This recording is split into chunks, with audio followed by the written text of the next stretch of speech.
Hello everyone, आप सभी का स्वागत है फिर से आपके अपने यूट्यूब चैनल स्मार्ट स्टडी में। आज हम इस वीडियो के अंदर अपने लेसन नंबर क्लास 4 का लेसन नंबर 23, 24 एंड 25 पढ़ने वाले हैं। तो चलिए शुरू करते हैं बिना किसी देरी के। अगर आपको सीटेट पास करना है तो आपको देखो ये सारी वीडियोस कंप्लीटली देखनी पड़ेंगी। अगर आप ये चाहते हो कि भाई शॉर्टकट से हमारा काम चल जाए तो काम ही चलेगा, कोई बढ़िया मार्क्स नहीं मिलने वाले हैं। ठीक है, तो लेट्स स्टार्ट अपने चैप्टर नंबर 23, पोंचमपल्ली। मुक्तापुर गांव में रहने वाली वाणी और प्रसाद के घर में रंग बिरंगे धागों का ढेर लगा रहता है। उनके अम्मा अप्पा और परिवार के सभी लोग बुनाई का काम करते हैं। यह बुनाई बहुत ही सुंदर और अपने आप में अनोखी होती है। उनका गांव है तेलंगाना राज्य के पोंचमपल्ली कस्बे के पास है। तो ठीक है, पोंचमपल्ली क्या है? एक तेलंगाना राज्य है, आपको पता होगा आपका। उसके अंदर एक कस्बा है जिसका नाम है पोंचमपल्ली। यहाँ ज्यादातर परिवार बुनकर हैं, इसलिए इस बुनाई को पोंचमपल्ली नाम से जाना जाता है। तो पोंचमपल्ली क्यों जानते हैं? क्योंकि यहाँ पे बुनाई की जाती है। यहाँ के ज्यादातर जो लोग हैं, जो परिवार है, वो कैसे हैं? बुनकर हैं, और इसलिए इस बुनाई को हमने क्या नाम दे दिया? पोंचमपल्ली। इन गांव के लोग, ये जो गांव के लोग हैं, वो बहुत समय से ये काम कर रहे हैं। वाणी और प्रसाद के अम्मा अप्पा ने अपने परिवार के बड़ों से ये बुनाई सीखी। अब वाणी और प्रसाद भी स्कूल से आकर अपने अम्मा अप्पा की मदद करते हैं। अब देखो, ये थोड़ी ही पारंपरिक व्यवसाय होता है, अधिकतर घरों में ये होती है। इनमें पोंचमपल्ली कारीगरी की तरह बहुत सारे हुनर सीखने होते हैं इसके अंदर। इसी तरह अन्य पारंपरिक व्यवसाय हैं, जैसे कालीन बनाना, खिलौने बनाना, इत्र बनाना। नेक्स्ट आता है आपका ये रहा, धागे से कपड़े तक। अप्पा पोंचमपल्ली से धागे की लड़ियां लाते हैं।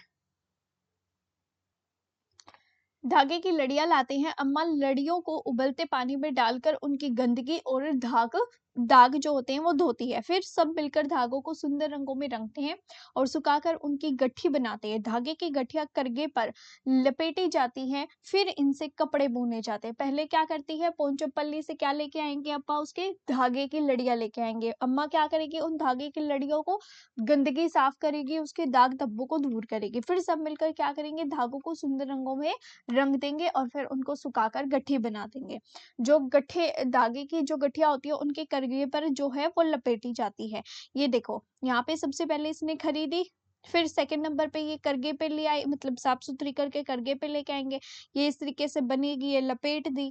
फिर यहाँ से ये कताई कर रहे हैं, इधर बुनाई कर रहे हैं। ये देखो इस तरीके से फिर ये तैयार हो जाएगी। ये पूरा एक तरीका होता है। करगे में कई सुइयां होती है, डिजाइन के हिसाब से सुइयों का नंबर घटता बढ़ता है। कारीगर चमकदार रंगों की बहुत ही सुंदर पोंचमपल्ली साड़ियां बुनते हैं।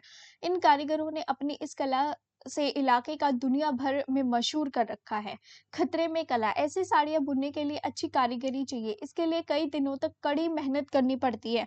फिर भी साड़ियां जो होती है वो सही दाम में बेचना बहुत ही मुश्किल है। रेशम लगातार महंगा होता जा रहा है। बड़े दुकानदार बुनकरों को तो साड़ियों का बहुत ही कम पैसा देते हैं, खुद वे भाव बढ़ा चढ़ाकर बेचते हैं, इसलिए कई बुनकर ये काम छोड़ रहे हैं। फिर भी साड़ियां सही दाम में बेचना बहुत ही मुश्किल होता है। रेशम लगातार महंगा होता जा रहा है। बड़े दुकानदार बुनकरों को तो साड़ियों का बहुत ही कम पैसा देते हैं, खुद वे भाव चढ़ाकर बेचते हैं, इसलिए कई बुनकर ये काम छोड़ रहे हैं।